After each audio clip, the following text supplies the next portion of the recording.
Hello guys, Omni here. We're picking back up this week with Supergirl, so if you haven't seen last night's episode, be sure to tune out and come back once you have.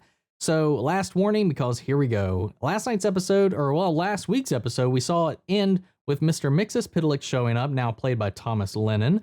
And, this episode starts off right there, with him revealing that he's now, for some reason, has to go back and make things right with everybody he's abused his powers on, with the last one being on his list, Kara, and he offers her up the ability to go back in time and change things to try to fix her relationship with Lena in this current situation.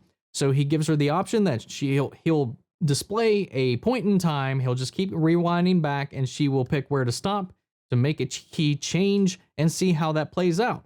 And whenever one plays out that she decides she likes the domino effect of, she will settle with it, and that would become reality.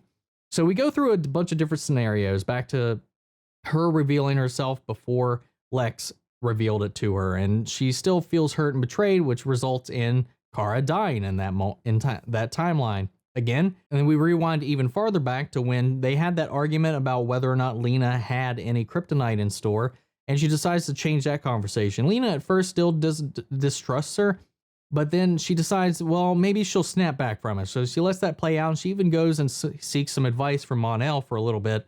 And, they have a little talk. It means like, she'll come around, he's speaking sense that so far Lena in our timeline has thought nothing of.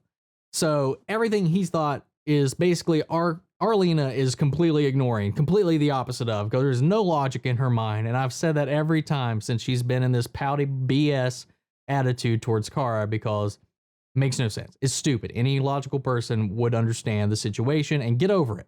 Sorry. Anyway, he speaks sense. And then in this timeline, at least when they're fighting Rain on all this stuff, she does show up to help them, but some things backfire. Lena dies, Mon-El dies, Rain and Sam die, and Kara lives on. Doesn't work at all. So then it comes back and she goes further back and reveals it at the beginning of their friendship, really early. Everything starts going really great. They succeed. They do all kinds of great things. They shut down all these awesome stuff. They're pretty much running the world till the Cult of Rao shows up, and, Lockwood's shows up, and his family apparently joined up with the Cult of Rao, and because of their belief in Supergirl will save them no matter what stupid thing they do, jumps off a building, his family and the cult, they all end up dead. So now Lockwood still has this grudge against specifically Supergirl instead of just all aliens. And once it's known to the public that Lena knows Supergirl's identity, he kidnaps Lena, holds her hostage until Kara reveals herself to the world. And in this world, Kara does it. She reveals herself to the world and everybody accepts it. But then Lockwood lets Lena go, lets them free, and then kills everybody connected to Kara Danvers. Not the best one there. They go back, they reset again, and she's like, you know what if I just was never friends with Lena? In that timeline, she kills Lex. Lena kills Lex, becomes a dictator, controls all of National City with patrols of Lexosuits that are under her own thing called Hope. All the heroes are kind of hiding in John's little Justice Friends Hall, little secret hideout place where they're all hanging out. With Wynn is there, and we have Mon-El on the team as well for a little while.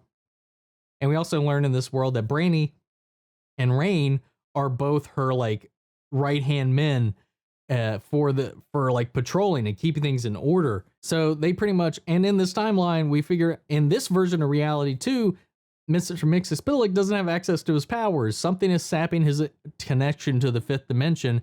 And it turns out somehow in this timeline, Lena was able to tap into the fifth dimension and use those powers. And for some reason, two things can't connect to it at the same time, even though the MacGuffin in this timeline is finding this magical hat that can pull anything out of it because it connects to the fifth dimension, and they just need to get that so that Mxyzptlk can get that, or they call him Mixie. I'm just going to call him Mixie. So Mixie can get access to the energies from there to just get enough energy to snap them back to reality. There's some decent action here with them fighting Rain and Brainy and stuff with Martian Manhunter, Mon-El, everybody, Dreamer is showing up. It's a lot of just seeing Chris Wood back with Mon-El and Wynn of course, has been back the past couple of episodes. So it's still nice seeing him around and be able to do some newer things, see them do some new lines and scenes. So this being the 100th episode, I feel like it was okay. For as far as 100th episodes go, not very high on the bar, but I still enjoyed it for the most part. Basically, the lesson of the day, once he gets a hat, Mixie snaps them back to reality with nothing changed. Kara's like, you know what? Screw it. We're not changing anything anymore. I'm living with the consequences. I just have to own up to it.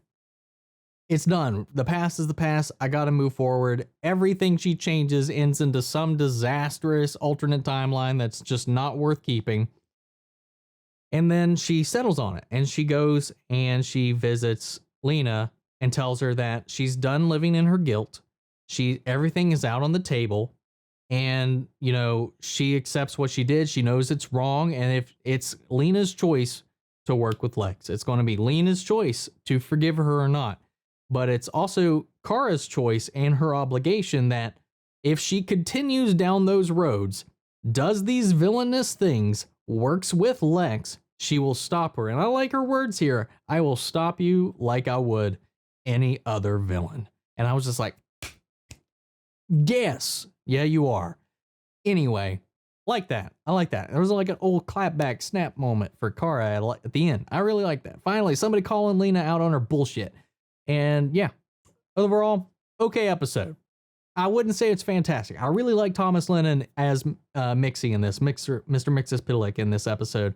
I like what he did with it. I liked his characterization. Then again, I just like Thomas Lennon in practically everything he shows up in. Seeing Chris Wood back and working with the team again in the suit and all that was really nice. I like that. I do feel like he's missed from there, very forced out. I know they said his storyline was finished, but I don't know. It just feels like there's a kind of a piece missing out there somewhere. But overall, it was okay. Like I said, as far as 100th episodes go, some kind of celebration kind of episode go, I feel like I've seen better attempts at it. Still not bad. I had fun with it. I like Mixie. I like him in the comics. I like when he shows up in this and the animated series, all that kind of stuff. There's always kind of some wonky fun with it. And I like how there was some dark humor in this episode. So I'm always a fan of that kind of stuff. But that's what I thought of the episode. What did you guys think of it? Let me know in the comments down below so we can have that conversation after the video. And thank you guys for tuning in. I really appreciate everybody that comes in and supports the channel. And I appreciate it if you continue to support by liking, commenting, subscribing. And we'll pick back up with more Supergirl in the next episode. Take care, everybody.